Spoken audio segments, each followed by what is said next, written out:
Hello बच्चों, आज के लेक्चर में हम लोग ऑप्टो इलेक्ट्रॉनिक डिवाइसेस के बारे में स्टडी करेंगे। तो जैसा कि इस नाम से ही लग रहा है ऑप्टो इलेक्ट्रॉनिक, ऑप्टो कहाँ से आता है? लाइट से, और इलेक्ट्रॉनिक तो इलेक्ट्रॉनिक होता ही है। यानी कि ऑप्टो इलेक्ट्रॉनिक वैसे डिवाइसेज होंगे जिनमें लाइट और इलेक्ट्रॉनिक्स उसका संगम होगा, उन दोनों में कुछ इंटरेक्शन होगा। तो इसलिए हम लोग कहते हैं कि डिवाइसेज दैट डिटेक्ट फोटोन्स और devices that emit photons, they are opto electronic devices. Opto electronic devices कैसे कैसे हो सकते हैं? या तो वो ऑप्टिकल एनर्जी को इलेक्ट्रिकल एनर्जी में कन्वर्ट करें, जैसा कि फोटो डायोड और सोलर सेल्स में होता है, या वो क्या कर सकते हैं, इलेक्ट्रिकल एनर्जी को ऑप्टिकल एनर्जी में कन्वर्ट कर सकते हैं। यानी कि those devices which emit photons या एमिट लाइट। तो कौन कौन से डिवाइसेज होते हैं जो लाइट एमिट करते हैं? एलईडीज, जो आपके रूम में भी होगा, और लेजर। अब एलईडीज क्या होते हैं? इनकोहेरेंट सोर्सेज होते हैं। इनकोहेरेंट सोर्सेज क्या होते हैं? मैंने वेव ऑप्टिक्स में बताया था, वैसे सोर्स ऑफ लाइट जो वैसे लाइट प्रोड्यूस करते हैं जिसके दो डिफरेंट रेज में फिक्स्ड फेज डिफरेंस नहीं हो, यानी कि वो इनकोहेरेंट हो गया। और कोहेरेंट सोर्सेज होते हैं लेजर लाइट। तो ऑप्टो इलेक्ट्रॉनिक डिवाइसेज प्राइमरली दो टाइप के हो सकते हैं, ऑप्टिकल एनर्जी को इलेक्ट्रिकल एनर्जी में कन्वर्ट करें, यानी कि फोटो डायोड और सोलर सेल्स, या इलेक्ट्रिकल एनर्जी को ऑप्टिकल एनर्जी में लाइट में कन्वर्ट करें, एलईडीज या लेजर। अब फोटो डायोड्स का सिंपल फंडा देखिए क्या होता है। किसी भी सेमीकंडक्टर डिवाइस में हम लोग जानते हैं कि एक वैलेंस बैंड होता है और एक कंडक्शन बैंड होता है, और वैलेंस बैंड से इलेक्ट्रॉन जो है वो कंडक्शन बैंड में जा सकता है। कब जाएगा? अगर उसको सफिशिएंट एनर्जी मिल जाए तो सफिशिएंट एनर्जी मिलने का एक तरीका तो होता है थर्मल एनर्जी उसको मिल जाए, उसके मोशन से या किसी और कारण से उसे इतनी थर्मल एनर्जी मिल जाए कि वो इलेक्ट्रॉन ऊपर चला जाए, कंडक्शन बैंड में चला जाए। दूसरा तरीका हो सकता है कि अगर आप उस पर लाइट इंसिडेंट कर रहे हैं, फोटॉन्स डाल रहे हैं, और फोटोन की एनर्जी ऐसी है, देखिए एच न्यू मैंने लिखा है ना, एच न्यू क्या हो गया? फोटोन की एनर्जी। तो फोटोन की एनर्जी अगर ऐसी है कि वो बैंड गैप ईजी से ज़्यादा है, तो क्या होगा? आपने एच न्यू की एनर्जी इस सेमीकंडक्टर मटेरियल पे डाला, इस एनर्जी को यहाँ वाला एक इलेक्ट्रॉन लेगा, एब्जॉर्ब करेगा और ऊपर चला जाएगा। कब जाएगा ऊपर? अगर ये फोटोन की एनर्जी एच न्यू जो है वो इस बैंड गैप से ज़्यादा है तो इलेक्ट्रॉन जब ऊपर आ जाएगा तो उससे क्या होगा? Number of electrons in conduction band बढ़ जाएगा, इलेक्ट्रॉन कैरियर डेंसिटी बढ़ जाएगा, साथ ही साथ होल कैरियर डेंसिटी P वो भी बढ़ जाएगा। तो इलेक्ट्रॉन की कैरियर डेंसिटी और होल की कैरियर डेंसिटी N और P अगर बढ़ रही है तो उससे क्या होगा? Conductivity of this semiconductor material बढ़ जाएगा। कंडक्टिविटी बढ़ेगा यानी कि कुछ करंट वगैरह बढ़ेगा, यानी कि लाइट डालने से ये जो डिवाइस है कुछ करंट वगैरह में चेंज प्रोड्यूस करता है। तो यही बेसिक फंडा होता है फोटो डायोड्स का, जिसको फोटो कंडक्टर भी कहते हैं। They act as light detector. कैसे ये लाइट डिटेक्टर के रूप में काम करते हैं? बहुत सिंपल है। देखिए, when light is absorbed by a semiconductor sample and electron hole pairs are created. देखिए, जैसे ही लाइट आया और लाइट के पास अगर सफिशिएंट एनर्जी है तो एक होल बना, ऊपर में एक इलेक्ट्रॉन बना, तो इलेक्ट्रॉन होल पेयर बन रहा है। तो when electron hole pairs are created, the number of electrons and holes and therefore the conductivity of the semiconductor increase in proportion to the light intensity। यानी कि जैसे जैसे लाइट की इंटेंसिटी बढ़ाइएगा तो number of electron hole pair भी बढ़ेगा। Number of electron hole pair बढ़ेगा तो कंडक्टिविटी बढ़ेगा। कंडक्टिविटी बढ़ेगा इसका मतलब ये सेमीकंडक्टर किसी सर्किट में होगा तो उस सर्किट में करंट चेंज होगा। इस मेथड का यूज करके आप ईजी को भी मेजर कर सकते हैं। ये जो बैंड गैप है ना, उसको भी मेजर कर सकते हैं। बैंड गैप क्या है? This is the minimum energy h nu of photons that are absorbed by the semiconductor. For example मान लीजिए कि ये बैंड गैप है 2 इलेक्ट्रॉन वोल्ट का, ठीक है। अब यहाँ पर आप फोटोन्स डाल रहे हैं, फोटोन्स की एनर्जी 1.1 वोल्ट या 1.5 वोल्ट है, तो क्या कोई कंडक्टिविटी में चेंज होगा? बिल्कुल नहीं होगा। लेकिन जैसे ही आपने 2 इलेक्ट्रॉन वोल्ट या 2.001 इलेक्ट्रॉन वोल्ट की भी एनर्जी डाली तो कंडक्टिविटी में कुछ चेंज होगा। इस एनर्जी से अगर ज़्यादा एनर्जी इस फोटोन में है तो वो लाइट एब्जॉर्ब हो जाएगा, कंडक्टिविटी बढ़ जाएगी। इस एनर्जी से कम एनर्जी का फोटोन या कम एनर्जी की लाइट आप इंसिडेंट कर रहे हैं तो वो लाइट एब्जॉर्ब नहीं होगा। डिफरेंट सेमीकंडक्टर मटेरियल का बैंड गैप एनर्जी ये होता है, ये फोटोन की एनर्जी है एच न्यू, वो क्या हो जाती है hc/λ। इस एच न्यू को हम लोग ऐसे लिख दें 1.24/λ इन माइक्रोमीटर। एच क्या होता है? एच होता है प्लैंक्स कांस्टेंट, सी होता है वेलोसिटी ऑफ लाइट। उसको जब यहाँ पर सब्स्टिट्यूट करिएगा तो ये रिलेशन आ जाएगा। ये आपने मॉडर्न फिजिक्स में भी कहीं जरूर पढ़ा होगा कि फोटोन वेवलेंथ और एनर्जी में क्या रिलेशन होता है, ये रिलेशन होता है। अब हम लोग जानते हैं कि जो विजिबल स्पेक्ट्रम होता है उसमें जो लाइट होता है उसका वेवलेंथ 0.5 से 0.7 माइक्रोमीटर के बीच में होता है। और सिलिकॉन एंड गैलियम आर्सेनाइड ऐसे सेमीकंडक्टर मटेरियल्स हैं जिनका बैंड गैप जो है वो इंफ्रारेड लाइट उसके करस्पॉन्डिंग होता है। इंफ्रारेड लाइट यानी कि उसका वेवलेंथ ज़्यादा है। वेवलेंथ ज़्यादा है इसका मतलब उसकी एनर्जी, बैंड गैप की जो एनर्जी है वो इस विजिबल स्पेक्ट्रम वाले से कम है। यानी कि अगर आप लाइट डालिएगा इन दोनों मटेरियल पे, सिलिकॉन और गैलियम आर्सेनाइड पे, तो they will absorb visible light strongly and are opaque. Simple logic ये देखिए कि जो सिलिकॉन है या जो GaAs ये वाला मटेरियल है, इसका जो बैंड गैप होता है ना, वो बैंड गैप कम होता है। किससे कम होता है? जो विजिबल लाइट की जो एनर्जी होती है उससे कम होता है। तो जैसे ही आपने विजिबल लाइट डाला सिलिकॉन पे या गैलियम आर्सेनाइड पे, तो वो उस लाइट को एब्जॉर्ब कर लेगा। एब्जॉर्ब करके क्या करेगा? इलेक्ट्रॉन को देगा। इलेक्ट्रॉन उछल करके ऊपर चला जाएगा। यानी कि सिलिकॉन और गैलियम आर्सेनाइड क्या करते हैं? वो विजिबल लाइट को एब्जॉर्ब कर लेते हैं। लाइट को एब्जॉर्ब कर लिया, इसका मतलब लाइट को वो पास नहीं करने दे रहा है।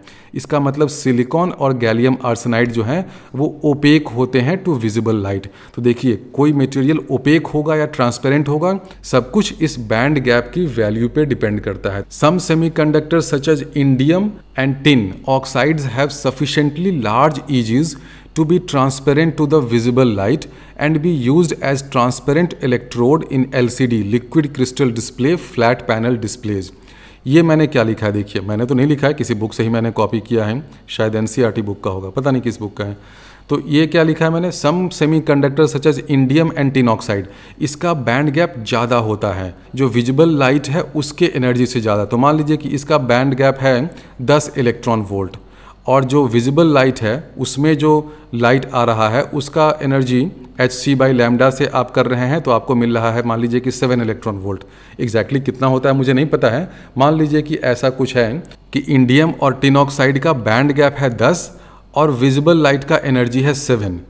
तो क्या ये 7 वाला लाइट एब्जॉर्ब होगा? नहीं होगा, क्योंकि एब्जॉर्ब तो तभी हो सकता है ना जब इंसिडेंट लाइट उस बैंड गैप से ज़्यादा हो। यानी कि 7 इलेक्ट्रॉन वोल्ट वाला जो लाइट है, विजिबल लाइट जो है, वो एब्जॉर्ब नहीं होगा। लाइट एब्जॉर्ब नहीं हो रहा है, इसका मतलब ये मटेरियल क्या हो गया? ट्रांसपेरेंट हो गया। और इसका यूज़ हम लोग करते हैं LCD और फ्लैट पैनल डिस्प्ले में। अब हम लोग देखते हैं कि फोटो डायोड्स का यूज़ हम लोग ऑप्टिकल सिग्नल को डिटेक्ट करने के लिए कैसे कर सकते हैं। ये PN जंक्शन है, इसको हमने रिवर्स बायस कर दिया है। देखिए यहाँ पर बैटरी ऐसी लगाई है कि ये रिवर्स बायस है। क्यों रिवर्स बायस है? क्योंकि देखिए ये जो पॉजिटिव टर्मिनल है ना बैटरी का, उसको हमने N में कनेक्ट किया है। पॉजिटिव टर्मिनल को N में कनेक्ट किया है।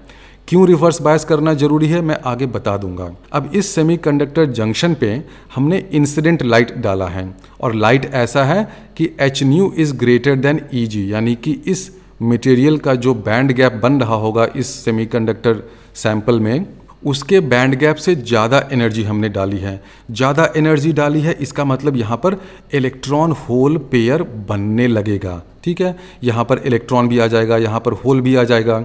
अब जैसे ही इलेक्ट्रॉन और होल आएंगे तो वो लोग क्या करेंगे? क्या यहाँ पर बैठे रहेंगे? नहीं, नहीं बैठे रहेंगे, क्योंकि देखिए ये क्या है? सेमीकंडक्टर जंक्शन है और इस सेमीकंडक्टर जंक्शन PN जंक्शन को हमने रिवर्स बायस कर दिया है।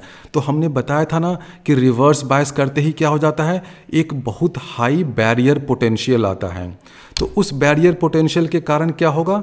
उसके कारण ये होगा कि यहाँ पर जो इलेक्ट्रॉन्स आ रहे हैं और जो होल्स आ रहे हैं वो दाएं बाएं भागेंगे। किधर भागेंगे बताता हूँ। इलेक्ट्रिक फील्ड किधर होगा? From n to p side होगा। तो अगर यहाँ पर इलेक्ट्रॉन आ गया है, मान लीजिए कि यहाँ पर एक इलेक्ट्रॉन है, तो वो इलेक्ट्रॉन तो टुवर्ड्स राइट जाएगा। देखिए ये हायर पोटेंशियल है ना, तो इलेक्ट्रॉन तो लोअर पोटेंशियल से हायर पोटेंशियल की तरफ जाएगा। यानी कि इस ट्रांजिशन लेयर में या डिप्लीशन लेयर में अगर कोई इलेक्ट्रॉन आ गया तो किधर जाएगा, बना दो भाई, अगर इलेक्ट्रॉन आया तो इधर जाएगा। इलेक्ट्रॉन इधर जा रहा है, इसका मतलब करंट का डायरेक्शन क्या होगा, इसका ठीक उल्टा कर दीजिए, तो इसमें करंट फ्लो करने लगेगा। लेकिन वो करंट कौन सा होगा, रिवर्स बायस है। और हम लोग जानते हैं कि रिवर्स बायस में जो करंट होता है वो किसके कारण होता है, ड्रिफ्ट करंट होता है। अगर आप चाहें तो मेरा वो वाला पीएन जंक्शन वाला लेक्चर रिवाइज कर लीजिए, वहाँ मैंने समझाया था कि जब भी आप पीएन जंक्शन को रिवर्स बायस करते हैं तो क्या होता है, बैरियर पोटेंशियल बढ़ जाता है। और ये बैरियर पोटेंशियल क्या करता है, ये तो डिफ्यूजन का दुश्मन होता है ना, क्योंकि देखिए यहाँ पर पी साइड में क्या है, होल, लेकिन ये बैरियर बढ़ गया है। तो यहाँ अगर कोई पॉजिटिव होल है लेफ्ट साइड में, तो वो पॉजिटिव होल जो है वो राइट तो जा नहीं पाएगा, क्योंकि बैरियर बहुत ऊंची उसको चढ़ाई मिल रही है, बैरियर है ना, और बैरियर बढ़ भी गया तो डिफ्यूजन करंट तो नेग्लिजिबल हो जाएगा, क्योंकि रिवर्स बायस है। इसलिए हम लोग इस फोटो डायोड को रिवर्स बायस मोड में ऑपरेट करते हैं। तो जो भी करंट होगा ड्रिफ्ट करंट के कारण होगा। और ड्रिफ्ट करंट हम लोग जानते हैं कि नेग्लिजिबल होता है, माइक्रो एम्पियर्स टाइप में होता है। तो अगर आपने लाइट नहीं डाला है तब क्या होगा, तब तो एक वो सिंपल आईवी कैरेक्टरिस्टिक जो एक सिंपल डायोड का होता है ना, ऐसे वाला, देखिए ये जो ब्लू लाइन है ये दिखा रखा है G optical is equal to 0, यानी कि generation because of optical source is equal to 0। ये जो ब्लू है ये क्या है, ये एक सिंपल डायोड का आईवी कैरेक्टरिस्टिक है। ये वाला रीजन हो गया फॉरवर्ड बायस, ये वाला रीजन हो गया रिवर्स बायस, ठीक है। ये सिंपल एक डायोड है, उसका आईवी डायग्राम है, आईवी स्केच है। इसी को बुक में कभी कभी ये भी लिख देते हैं कि ये फोटो डायोड का आईवी कैरेक्टरिस्टिक है, आईवी स्केच है जब डार्क है, यानी कि लाइट इस पर नहीं आ रहा है। तो जी ऑप्टिकल इज इक्वल टू 0 लिखिए या डार्क लिखिए, बात यही है। ये डायग्राम आ चुका है जेईई मेंस में एक बार, उसमें डार्क वाले को ऐसा कुछ दिखा दिया है। और जब हम लोग लाइट डालते हैं ना, तो देखिए G1 G2 G3 क्या है, 3 डिफरेंट इंटेंसिटीज ऑफ लाइट है। तो जैसे जैसे आप लाइट डाल रहे हैं इस फोटो डायोड पे, ज़्यादा लाइट डालिएगा तो ज़्यादा इलेक्ट्रॉन होल पेयर बनेगा, ज़्यादा इलेक्ट्रॉन होल पेयर बनेगा, यानी कि यहाँ पर ज़्यादा इलेक्ट्रॉन आया, ज़्यादा इलेक्ट्रॉन आया यानी कि ज़्यादा रिवर्स करंट, ज़्यादा ड्रिफ्ट करंट आएगा। तो वही मैंने दिखाया है, G3 is greater than G2 is greater than G1, यानी कि G3 जो है वैसा लाइट है जिसकी इंटेंसिटी मैक्सिमम है। लाइट इंटेंसिटी मैक्सिमम है तो ड्रिफ्ट करंट या रिवर्स करंट मैक्सिमम हुआ। इस लाइट के कारण यहाँ पर इलेक्ट्रॉन बना, वो इलेक्ट्रॉन इधर आ गया, इलेक्ट्रॉन इधर आया यानी कि करंट इस डायरेक्शन में फ्लो किया। करंट का डायरेक्शन क्या होता है, इलेक्ट्रॉन के डायरेक्शन के उल्टा होता है, यानी कि करंट किधर से किधर फ्लो कर रहा है, N2P। ध्यान रखिए करंट है N2P। और हमने बताया था सेमीकंडक्टर जंक्शन में कि करंट अगर N से P की तरफ फ्लो करे तो उसको नेगेटिव डायरेक्शन ऑफ करंट लेते हैं। वही देखिए हमने यहाँ पे लिया है ना, करंट जो है वो नेगेटिव है। और इसका मैग्नीट्यूड किस पे डिपेंड करता है, इसका मैग्नीट्यूड डिपेंड करता है कि कितना इलेक्ट्रॉन होल पेयर यहाँ पर जनरेट हो रहा है।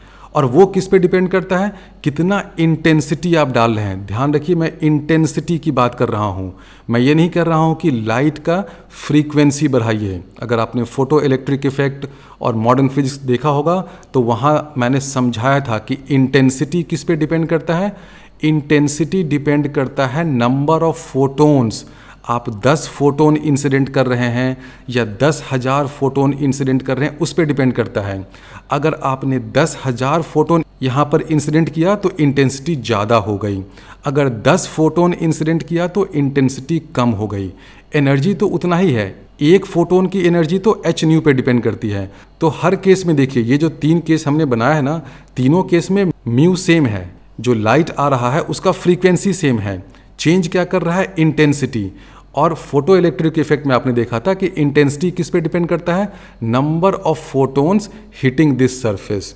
तो अगर आप इंटेंसिटी बढ़ा रहे हैं तो इलेक्ट्रॉन होल पेयर्स भी ज़्यादा बढ़ेगा, इलेक्ट्रॉन होल पेयर्स ज़्यादा बढ़ेगा तो ड्रिफ्ट करंट भी बढ़ेगा, ड्रिफ्ट करंट बढ़ेगा तो उसी को हमने इस ग्राफ में यहाँ पर दिखा दिया है कि G3 is greater than G2 is greater than G1, यानी कि ज़्यादा इंटेंसिटी हो तो रिवर्स करंट या ड्रिफ्ट करंट ज़्यादा हो जाता है, उसका मैग्नीट्यूड ज़्यादा होता है। अब मेन मुद्दे पे आते हैं कि इस फोटो डायोड को हम लोग रिवर्स बायस में क्यों ऑपरेट कर रहे हैं, फॉरवर्ड बायस में क्यों नहीं कर सकते हैं। यहाँ पर आप इसको ऐसे P को P से PP क्यों नहीं बजा रहे हैं, ऐसा क्यों नहीं कर रहे हैं। सिंपल लॉजिक उसका है, देखिए क्यों नहीं कर सकते हैं। फोटो डायोड हम लोग को क्यों चाहिए, फॉर डिटेक्टिंग ऑप्टिकल सिग्नल्स। हम लोग ऑप्टिकल सिग्नल्स को डिटेक्ट कर रहे हैं, तो अगर आप इसको रिवर्स बायस नहीं करके फॉरवर्ड बायस में ऑपरेट करिएगा तो देखिए क्या होगा।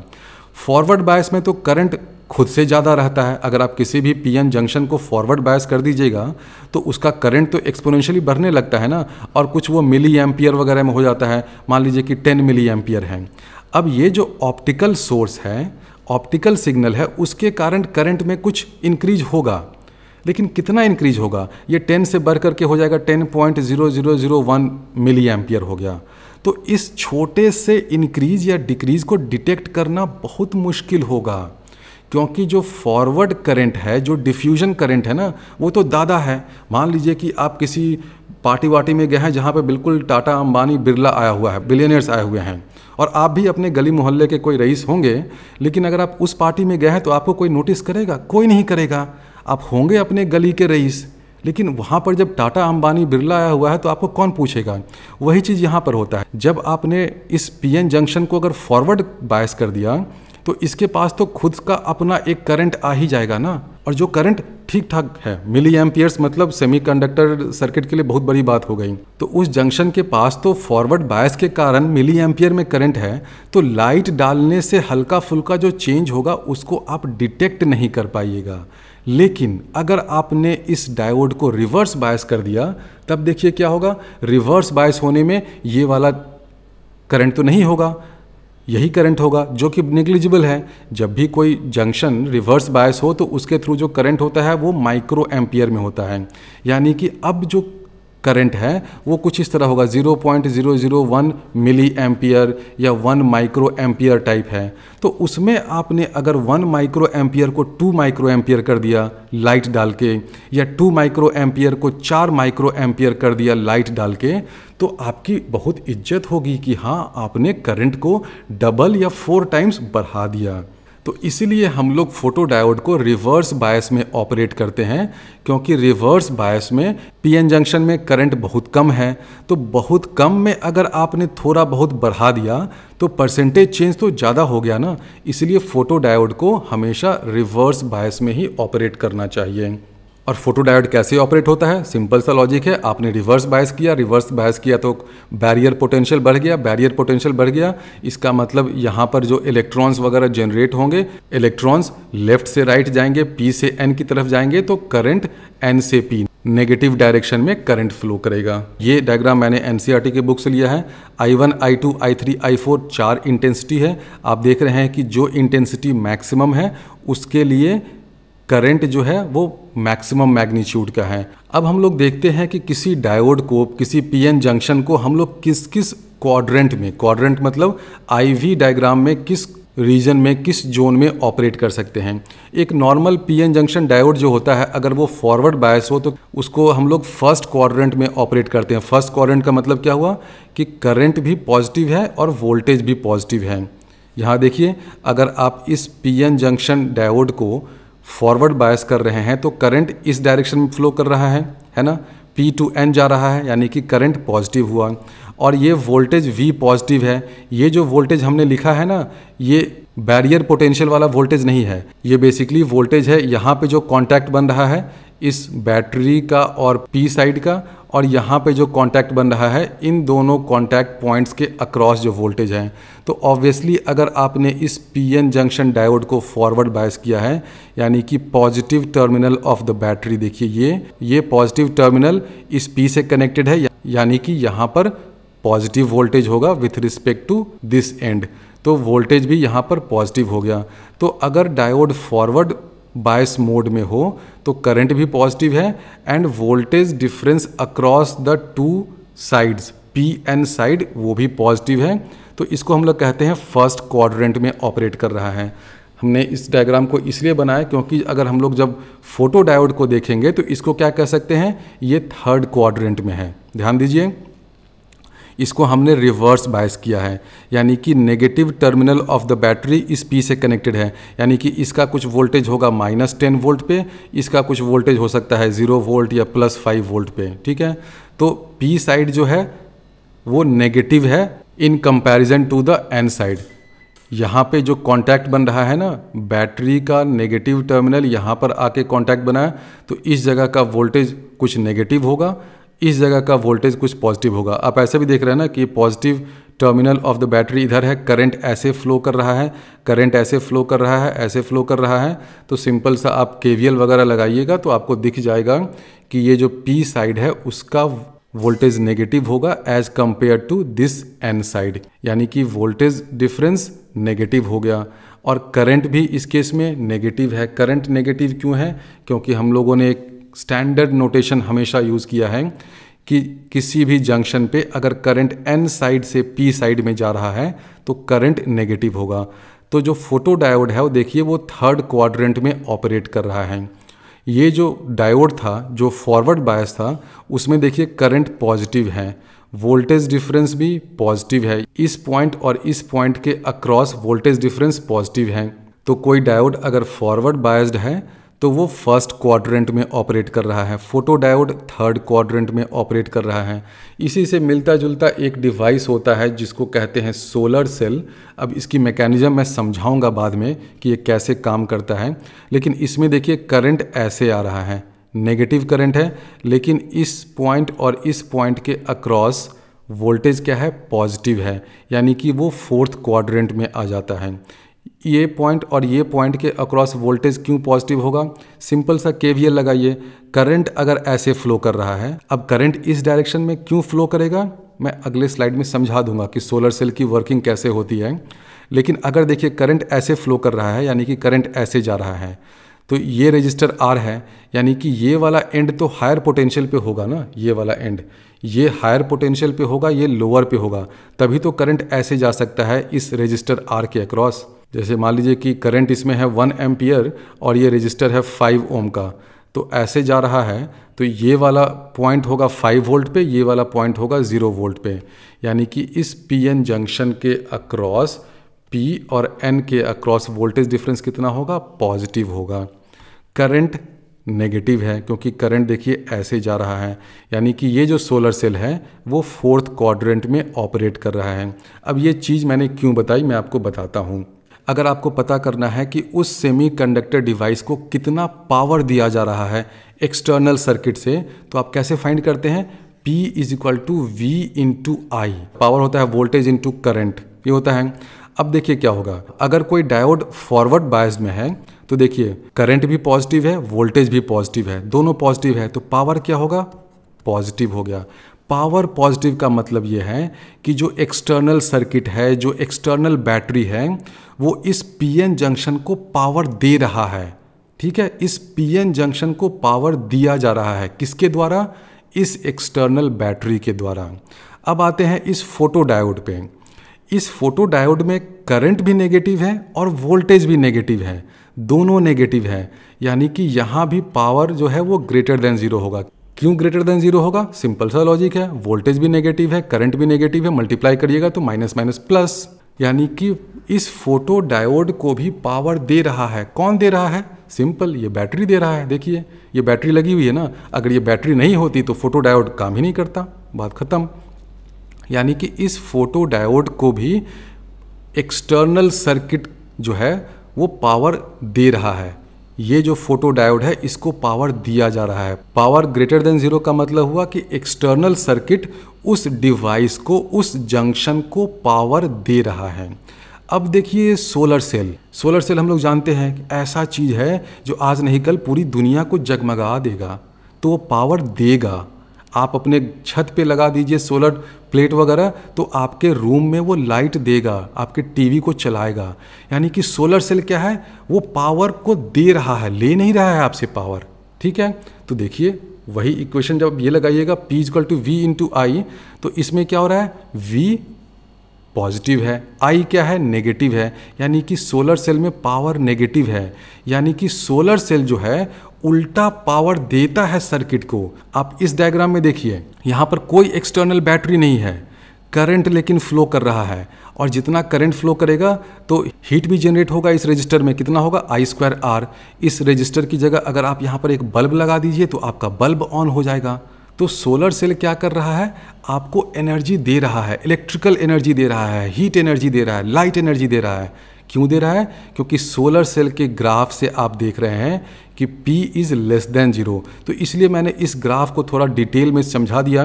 अब ये एग्ज़ाम में कभी पूछा जाए या नहीं पूछा जाए, हर चीज़ को एग्ज़ाम की नज़र से नहीं देखना चाहिए, थोड़ा सा फंडे भी अपने क्लियर रखने चाहिए कि देखिए ये सोलर सेल जो है वो एक्सटर्नल सर्किट को पावर देता है, वो पावर लेता नहीं है। लेकिन आप कहेंगे कि अरे कंजर्वेशन ऑफ एनर्जी से ये पावर दे कहाँ से रहा है, कहाँ से इसके पास पावर आई? बिल्कुल सही बात है, सनलाइट से आई। ये जो सोलर सेल है वो सनलाइट से ऑप्टिकल एनर्जी लेता है और इलेक्ट्रिकल एनर्जी आपके बल्ब को, आपके टीवी को देता है। कैसे देता है वो मैकेनिज्म अभी मैं अगले स्लाइड में समझाऊंगा। तो इतना सबको क्लियर हो जाना चाहिए कि ये वाला जो इक्वेशन है ना P=V/I, ये तो हर बच्चे को पता है। ये जो 3 ग्राफ मैंने बनाया है इसलिए बनाया है ताकि आपको क्लियर हो जाए कि कौन सा सेमीकंडक्टर डिवाइस सर्किट से पावर लेता है और कौन सा सेमीकंडक्टर डिवाइस सर्किट को पावर देता है। देने वाला तो बस एक ऊपर वाला दाता ही है, यानी कि सूरज ही है, तो सोलर सेल ही पावर देता है। और बाकी जितने भी है ना, photo diode, diode in forward bias, ये सब तो पावर आपसे खींचेगा ही। अगर डायोड देखिए रिवर्स बायस में भी हो गया, यानी कि इस जगह भी आ गया, तो भी वो सर्किट से पावर लेगा ही। यहाँ पर देखिए क्या होगा, करंट भी नेगेटिव है, वोल्टेज भी नेगेटिव है, यानी कि पावर इज ग्रेटर देन 0। तो कोई भी डायोड अगर फॉरवर्ड बायस हो या रिवर्स बायस हो तो पावर ग्रेटर देन 0 है, यानी कि वो सर्किट से पावर ले रहा है। सोलर सेल ही ऐसा सेमीकंडक्टर डिवाइस है कि वो एक्सटर्नल सर्किट से, आपके बैटरी से पावर नहीं लेता है, उल्टा वो आपको पावर दे रहा है। अब सोलर सेल की इतनी तारीफ हो गई तो बता भी दीजिए कि वो कैसे काम करता है, किस प्रिंसिपल पे। बेसिक फंडा तो देखिए ये होता है कि कोई भी फोटो डायोड या solar cell they work on photovoltaic principle. इसलिए आप लोगों ने सोलर सेल के नाम में कहीं ये भी देखा होगा कि ये फोटोवोल्टाइक सेल है। तो फोटोवोल्टाइक ये कैसा अजीबोगरीब नाम है? कोई अजीबोगरीब नहीं है। फोटो मतलब लाइट, वोल्टाइक मतलब वोल्टेज। तो ये मैकेनिज्म क्या होता है, the appearance of a voltage across an illuminated junction is known as the photovoltaic effect. Photovoltaic effect का मतलब ये हुआ कि एक पीएन जंक्शन है, उस पर आपने लाइट डाला तो उस जंक्शन के अक्रॉस कुछ वोल्टेज आ गया है। इस इफेक्ट को कहते हैं फोटोवोल्टाइक इफेक्ट। और फोटोवोल्टाइक इफेक्ट जो है वो फोटो डायोड में भी होता है और सोलर सेल्स में भी होता है, दोनों में होता है। लेकिन आप कहेंगे कि सोलर सेल तो एनर्जी देता है, फोटो डायोड क्यों नहीं देता है? वो इसलिए क्योंकि फोटो डायोड में आप ये नेगेटिव बायस भी लगा देते हैं। फोटो डायोड का एप्लीकेशन दूसरा है, उसका काम दूसरा है। उसका काम है लाइट की इंटेंसिटी को मेजर करना। तो उसके लिए आपको फोटो डायोड को रिवर्स बायस मोड में चलाना ही पड़ेगा। सोलर सेल्स क्या होते हैं? Since power can be delivered to an external circuit by an illuminated junction, it is possible to convert solar energy into electrical energy. क्यों हो सकता है? क्योंकि P उसमें लेस देन 0 होता है, यानी कि वो एक्सटर्नल सर्किट से पावर नहीं लेता है बल्कि उल्टा पावर देता है। सोलर सेल इस तरह का होता है, एक N टाइप मटेरियल है, P टाइप मटेरियल है, उस पर आपने HNu लाइट डाला, ये मेटल कॉन्टैक्ट है। ये मेटल कॉन्टैक्ट बेसिकली क्या करता है, आपको जो करंट वगैरह लेना है ना, तो उसके लिए मेटल कॉन्टैक्ट चाहिए ही, तो ये मेटल कॉन्टैक्ट है। उसी डायग्राम को हमने दूसरे पर्सपेक्टिव व्यू में बनाया है, तो आप देख सकते हैं कि N टाइप है, P टाइप है, ये नीचे वाला कॉन्टैक्ट है, ये टॉप सरफेस में ये मेटल्स हम लोग डाल देते हैं, मेटल इलेक्ट्रोड्स, और ये मेटल इलेक्ट्रोड्स करंट फ्लो करने के लिए सर्किट प्रोवाइड करता है। उसमें ये एंटी रिफ्लेक्टिव कोटिंग भी होता है। ये कोटिंग क्यों होता है? मैंने वेव ऑप्टिक्स में पढ़ाया था। आप चाहते हैं कि ज़्यादा से ज़्यादा लाइट जो है वो अंदर जाए, इस मटेरियल में जाए, जाकर खलबली मचाए, जाकर इलेक्ट्रॉन होल पेयर बनाए। आप वही चाहते हैं ना, यानी कि आप चाहते हैं कि कम से कम लाइट रिफ्लेक्ट हो। तो उसका क्या तरीका हो सकता है? उसका तरीका ये हो सकता है कि रिफ्लेक्शन साइड में आप डिस्ट्रक्टिव इंटरफेरेंस कर दीजिए, यानी कि जो एंटी रिफ्लेक्टिंग कोटिंग अगर ऐसे मीडियम का है जिसका रिफ्रैक्टिव इंडेक्स एयर और इस N टाइप, इन दोनों के बीच का रिफ्रैक्टिव इंडेक्स है, अगर इस कोटिंग वाले मटेरियल का, तो हम लोग जानते हैं ना कि अगर इस कोटिंग की विड्थ λ/4 या 3 λ/4 या कोई भी ऑड मल्टीपल ऑफ λ/4 हो जाए तो डिस्ट्रक्टिव इंटरफेरेंस हो जाएगा रिफ्लेक्शन साइड में, यानी कि कम लाइट रिफ्लेक्ट होगा। कम लाइट रिफ्लेक्ट होगा यानी कि ज़्यादा लाइट ट्रांसमिट होगा। ज़्यादा लाइट ट्रांसमिट होगा यानी कि सोलर सेल्स की इफ़िशियंसी बढ़ जाएगी। ये λ/4 वगैरह कैसे आता है, ये मैंने वेव ऑप्टिक्स में अच्छे से डिराइव किया था डिस्ट्रक्टिव इंटरफेरेंस वाले कॉन्सेप्ट को यूज़ करके। सोलर सेल में देखिए क्या होता है, एक पीएन जंक्शन है तो ऑब्वियसली डिप्लीशन लेयर होगा। आपने यहाँ पर लाइट डाला, लाइट डालते ही क्या होगा, यहाँ पर डिप्लीशन लेयर में इलेक्ट्रॉन होल पेयर जनरेशन होगा। तो देखिए जितने भी इस तरह के डिवाइसेज होते हैं ना, फोटो डायोड या सोलर सेल्स, सब में ये 3 चीज़ होता है। इसको ध्यान से समझ लीजिए, जनरेशन, सेपरेशन, कलेक्शन। किस चीज़ का generation, separation, collection? Electron hole pair का। जैसे ही लाइट आया तो इलेक्ट्रॉन होल पेयर का जनरेशन हुआ। जनरेशन का मतलब ये हुआ कि यहाँ पर इलेक्ट्रॉन आ गया और होल भी आ गया। तो मैं अभी सिर्फ इलेक्ट्रॉन की ही बात करता हूँ क्योंकि दोनों एक दूसरे का कॉम्प्लीमेंट्री ही है। तो इलेक्ट्रॉन आ गया, तो इलेक्ट्रॉन आने से क्या होगा, ये जो डिप्लीशन लेयर है इसमें आपने कुछ बैटरी नहीं लगाया है, लेकिन फिर भी एक बैरियर पोटेंशियल तो होता है ना, यानी कि जो एन साइड है वो हायर पोटेंशियल पे है। एन साइड हायर पोटेंशियल पे है यानी कि ये इलेक्ट्रॉन और होल दोनों का सेपरेशन हुआ। इलेक्ट्रॉन जाएगा दाहिने, होल जाएगा बाएं, दोनों के रास्ते जुदा जुदा हैं, सेपरेशन हो गया। और सेपरेशन के बाद यहाँ पर इनका कलेक्शन हो जाएगा, यानी कि इलेक्ट्रॉन जो है वो लेफ्ट से राइट जाएगा। इलेक्ट्रॉन लेफ्ट से राइट जाएगा तो करंट का डायरेक्शन क्या होगा, हर बच्चे को पता है। करंट का डायरेक्शन देखिए ऐसे होगा, राइट टू लेफ्ट। वही मैंने दिखाया ना, देखिए ये करंट का डायरेक्शन है ना, ऐसे ऐसे ऐसे ऐसे, एन फिर एन से पी। तो सिंपल ये फंडा होता है। आपने लाइट डाला, लाइट के कारण इलेक्ट्रॉन आ गया, वो इलेक्ट्रॉन टुवर्ड्स राइट गया। टुवर्ड्स राइट क्यों गया, क्योंकि किसी भी पीएन जंक्शन में एक बैरियर पोटेंशियल होता है, कांटेक्ट पोटेंशियल होता है, वो इस इलेक्ट्रॉन को अट्रैक्ट करेगा। तो इलेक्ट्रॉन गया राइट में, इलेक्ट्रॉन गया राइट में यानी कि करंट इधर से right to left, n side से पी साइड, इस डायरेक्शन में करंट फ्लो करेगा। और करंट एन से पी की तरफ जा रहा है यानी कि करंट हो गया नेगेटिव।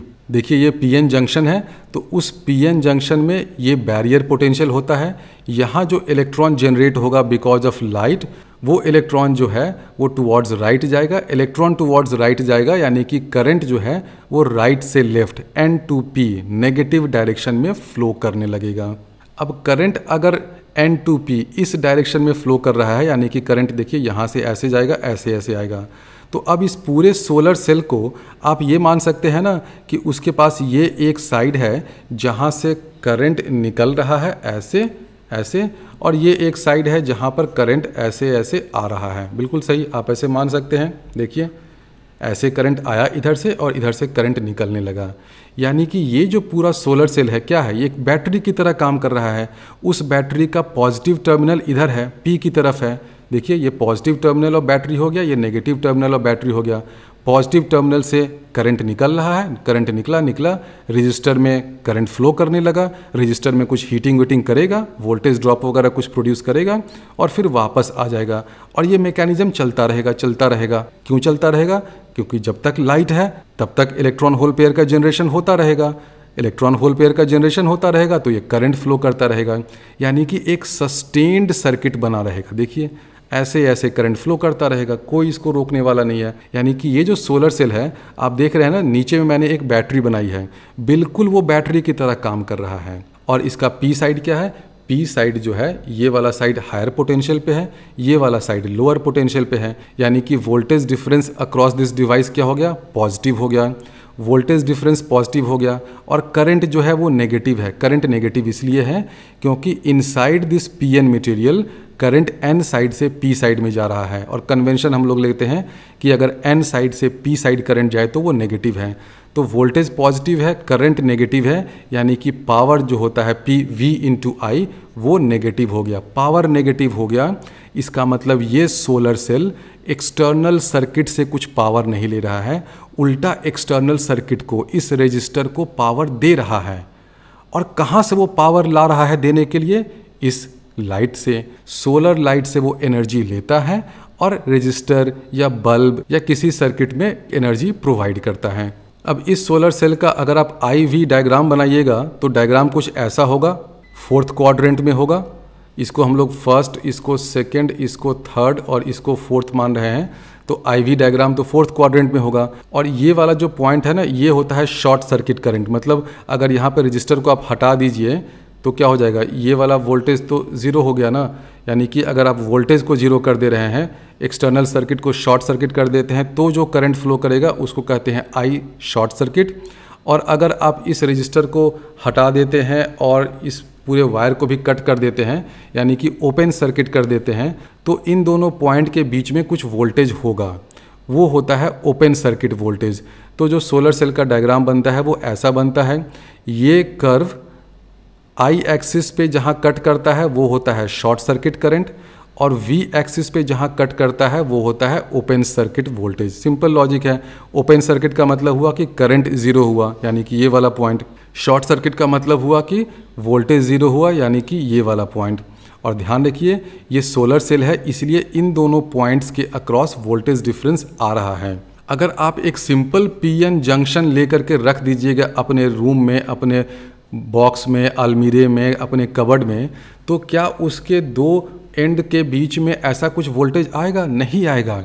बच्चों को लगता है ना कि अरे नहीं सर, ये जंक्शन डायोड है, जंक्शन पे तो कुछ आपने बताया था कि कॉन्टैक्ट पोटेंशियल आता है, बैरियर पोटेंशियल आता है, तो ये वाला बैरियर पोटेंशियल इन दोनों पॉइंट के अक्रॉस हम लोग क्यों नहीं मेजर कर सकते हैं? इसके कारण करंट क्यों नहीं फ्लो करता है? सिंपल सा लॉजिक है, मैंने बताया था ना, करंट तभी फ्लो करेगा जब चार्जेस के सस्टेन्ड मोशन के लिए कोई मैकेनिज्म हो। सोलर सेल में वो मैकेनिज्म है। क्या है? सनलाइट जो है वो यहाँ पर इलेक्ट्रॉन होल पेयर को कंटिन्यूसली जनरेट कर रहा है। एक इलेक्ट्रॉन जनरेट हुआ, इधर गया, घूमने लगा, फिर दूसरा इलेक्ट्रॉन जनरेट होगा लाइट से, फिर तीसरा जनरेट होगा, चौथा जनरेट होगा, तो सस्टेन्ड मोशन ऑफ चार्जेज हुआ ना। ये वाला जो PN जंक्शन बनता है वो तो इलेक्ट्रोस्टैटिक्स हो गया ना, क्योंकि उसमें क्या होता है, यहाँ पर कुछ डोनर आयंस और एक्सेप्टर्स आयंस हैं, उनके कारण यहाँ पर इलेक्ट्रोस्टैटिक पोटेंशियल आ गया। उस इलेक्ट्रोस्टैटिक पोटेंशियल के कारण कभी करंट फ्लो नहीं करता है। गॉस लॉ, इलेक्ट्रोस्टैटिक, वो वाला जब चैप्टर पढ़ा था तो कभी देखा था कि इलेक्ट्रोस्टैटिक्स में ये पॉइंट है 10 वोल्ट का, ये पॉइंट है 5 वोल्ट का, तो दोनों के बीच में एक वायर कनेक्ट कर देते हैं तो करंट फ्लो करेगा? कभी नहीं होता है ना, नहीं होता है। करंट फ्लो कराने के लिए आपको ऐसा मैकेनिज्म चाहिए कि चार्जेस का मोशन कंटिन्यूसली सस्टेन्ड वे में होता रहे। वो कहाँ से आ सकता है? एक बैटरी से आता है। इस केस में वो मैकेनिज्म क्या है? सोलर सेल है। अब हम लोग LEDs को जल्दी जल्दी देख लेते हैं। LEDs क्या होते हैं? लाइट एमिटिंग डायोड्स होते हैं। They are of various colors. They are used for such applications as traffic light, indicator light and video billboards. LEDs can also provide space lighting at much higher energy efficiency than the incandescent lamps. The electrons and holes recombine by emitting photons with hν approximately equal to Eg band gap. By adjusting the composition of the semiconductors, Eg can be altered to make blue, green, yellow, red, infrared and UV LEDs possible. They are made of compound semiconductors involving indium, gallium, aluminum, arsenic, phosphorus. तो देखिए LED में simple फंडा क्या होता है, एक valence band नीचे होता है, ऊपर होता है कंडक्शन बैंड। कंडक्शन बैंड में जो इलेक्ट्रॉन ऊपर में है, अगर वो उछल कर नीचे आ जाए तो वो एनर्जी को एमिट करेगा। कितनी एनर्जी एमिट करेगा? hν एनर्जी एमिट करेगा। ये अप्रॉक्सीमेटली बैंड गैप के बराबर होगा। ये जो एनर्जी एमिट हो रहा है फोटोन्स के रूप में होगा। फोटोन्स के रूप में है यानी कि यहाँ से लाइट निकलेगा, बस सिंपल, और कुछ नहीं इसमें होता है LED में। और ये LED बनता कैसे है? It is a heavily doped PN junction which under forward bias emits spontaneous radiation. The diode is encapsulated with a transparent cover so that emitted light can come out. तो LED देखिए इस तरह का होता है. ये N टाइप मटेरियल है, ये P टाइप मटेरियल है. आपने इसको फॉरवर्ड बायस किया है तो देखिए N टाइप, N को हमने नेगेटिव टर्मिनल से कनेक्ट किया है. अब क्या होगा, ऊपर से इलेक्ट्रॉन्स नीचे आएंगे, इलेक्ट्रॉन्स नीचे आएंगे तो ये फोटोन्स इमिट करेंगे. ये जो लाइट निकलेगा वही LED का लाइट होता है. अब लाइट की फ्रीक्वेंसी, कलर, वेवलेंथ क्या होगा, वो सब कुछ डिपेंड करता है इस बैंड गैप पे. तो डिफरेंट मटेरियल का डिफरेंट बैंड गैप होता है, तो उससे डिफरेंट कलर की डिफरेंट वेवलेंथ का लाइट निकलता है। तो जो फोटोन्स निकल रहा है उसके वेवलेंथ को हम लोग कैसे फाइंड करेंगे? फोटोन एनर्जी हम लोग जानते हैं hc/λ होता है। h होता है प्लैंक कांस्टेंट, c होता है वेलोसिटी ऑफ लाइट। h और c की वैल्यू सब्स्टिट्यूट करिएगा तो ये हो जाएगा 1.24 divided by lambda, where lambda is in micrometer. तो इससे आप फाइंड कर सकते हैं कि एलईडी वेवलेंथ क्या हो जाएगा in micrometre, 1.24 by photon energy. Photon energy अगर अप्रॉक्सीमेटली बैंड गैप के बराबर है तो बैंड गैप और वेवलेंथ ऑफ लाइट एमिटेड, उसमें ये रिलेशन आता है। सिंपल एक ही रिलेशन है जिसको बार बार घुमाकर यहाँ पर यूज़ किया जाता है, hc/λ is equal to energy. तो किसी भी सेमीकंडक्टर मटेरियल से जिसका बैंड गैप Eg है, उससे जो फोटोन्स निकलेंगे उनका वेवलेंथ क्या हो जाएगा? 1.24 डिवाइडेड बाई Eg। ये अप्रॉक्सीमेटली है क्योंकि कोई इलेक्ट्रॉन हो सकता है जो कंडक्शन बैंड में कहीं ऊपर में हो, तो वो जब एमिट होगा तो बैंड गैप से थोड़ा सा ज़्यादा एनर्जी भी एमिट कर सकता है। तो ये एक अप्रॉक्सीमेट रिलेशन है, लेकिन रियल लाइफ एप्लीकेशन में ये ठीक ठाक आंसर देता है। तो किसी सेमीकंडक्टर मटेरियल से किस वेवलेंथ का लाइट निकलेगा वो सब कुछ डिपेंड करता है बैंड गैप पे। आप देख रहे हैं कि ये जो तीन मटेरियल है ना, GaP, AlP और GaN, इसका जो बैंड गैप है वो विजिबल लाइट के करस्पॉन्डिंग है। तो इन तीनों मटेरियल का यूज़ करके आप विजिबल लाइट का LED बना सकते हैं। ऊपर जाइएगा तो इंफ्रारेड कलर मिलेगा, नीचे आइएगा तो अल्ट्रावायलेट कलर मिलेगा। तो ये चार्ट है जो दिखाता है कि किस तरह के मटेरियल से किस कलर का किस वेवलेंथ का लाइट निकलेगा। इसी चार्ट को आप दूसरे तरीके से ऐसे भी देख सकते हैं कि किस किस मटेरियल को यूज़ करके किस कलर का या किस वेवलेंथ का हम लोग लाइट प्रोड्यूस कर सकते हैं। अब आई डोंट थिंक ये सब याद करने की ज़रूरत होगी, लेकिन जेईई मेंस वालों का कोई भरोसा नहीं, वो कुछ भी कभी भी पूछ लेते हैं। ये मैंने NCERT से ही कॉपी किया है, आप पढ़ लीजिएगा। इसको बहुत सिंपल ये है कि LEDs जो है वो red, yellow, orange, green, blue सब तरह के लाइट इमिट कर सकते हैं। The semi conductor use for fabrication of visible LEDs must at least have a band gap of 1.8 electron volt. क्यों? क्योंकि अगर आपको विजिबल लाइट चाहिए तो उसके करस्पॉन्डिंग वेवलेंथ चाहिए, तो उस वेवलेंथ के करस्पॉन्डिंग बैंड गैप कम से कम इतना होना चाहिए। द compound semiconductor gallium arsenide to phosphide GaAs1-X2Px is used for making LEDs of different colours. ये जो होता है इसमें x की वैल्यू वेरिएबल होती है, तो जैसे जैसे x की वैल्यू चेंज करिएगा आपको डिफरेंट कलर की LEDs मिलेंगी। तो इसको आप पढ़ लीजिएगा, पढ़ के समझ लीजिएगा, ये सब सिंपल चीज़ है।